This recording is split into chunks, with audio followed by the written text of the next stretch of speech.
How about telling us how you found out about PFAS to begin with and how these chemicals has impacted your department?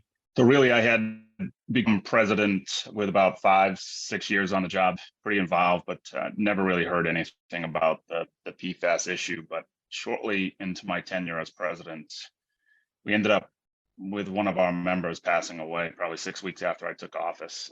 Paul Chippendale has passed. He was young, 37 years old. You know, cancer is not a new item in our world. So his age kind of shocked us. And, we kind of moved through it, dealt with the pain of the loss. And then, 2 years later, we ended up losing Adam Franco. He was 32 years old, brain cancer. And at that point, I get cancer as part of the fire service, but I guess as a president, I'm trying to figure out what's going on in my local. How can I help? What do I need to know?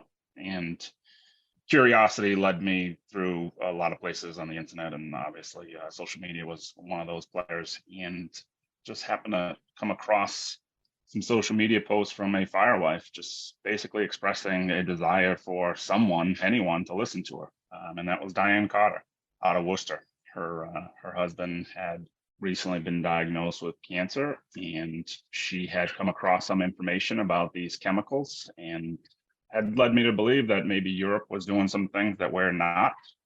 And so I asked her for as much information as I could. I was curious. If you know Diane, she has volumes and volumes of information, and it was a lot to comb through.